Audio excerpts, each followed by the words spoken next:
আমাদের কাজ কি? আমরা সংগঠনকে সুসংগঠিত করা। আমরা কাউকে কিন্তু সংগঠনের পদবি ব্যবহার করে কারোর সাথে অন্যায় করার লাইসেন্স কিন্তু আমরা দিচ্ছি না। যখন শামীমকে পুলিশ গ্রেফতার করেছে একটি সুস্পষ্ট মামলায়, অস্ত্র মামলা, তাকে গ্রেফতার করা হয়েছে। আমরা ওখানে এসপির সাথে কথা বলেছি, কথা বলেই কিন্তু আমরা সিদ্ধান্ত নিয়েছি, কারণ তার বিরুদ্ধে একটি অস্ত্র মামলা ছিল এবং তাকে পুলিশ গ্রেফতার করেছে। এরপর বহিষ্কার করাটা কি সংগঠনের জন্য নৈতিক দায়িত্ব ছিল না?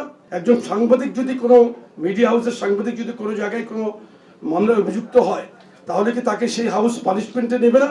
সেক্ষেত্রে কি আমি তাকে জিজ্ঞেস করতে পারবো যে আপনি কেন তাকে সাংবাদিককে পানিশমেন্টে নিলেন? আপনি কিন্তু সমাজের সংবাদপত্র, সমাজের দর্পণ, আপনি কিন্তু কোশ্চেনটা শামীমের পক্ষে করেছেন। এর আগেও আরেকবার শামীম কিন্তু বহিষ্কৃত ছিল। আমাদের সাংগঠনিক শাস্তির ক্ষেত্রে এইটা গঠনতন্ত্র অনুযায়ী আমরা দুটো ধাপে এই ক্ষমতা প্রয়োগ করি, মানে সাংগঠনিক ক্ষমতা। সেটা হলো ইউনিয়ন এবং ওয়ার্ড পর্যায়ে। ইউনিয়ন এবং ওয়ার্ড পর্যায়ে কোনো ব্যক্তি পদের কোনো ব্যক্তি কোনো অভিযুক্ত হলে তাকে জেলা তাকে বহিষ্কার করবে, শাস্তির আওতায় আনবে জেলা। উপজেলা থেকে উপজেলা, জেলা, এটা করবে কেন্দ্র।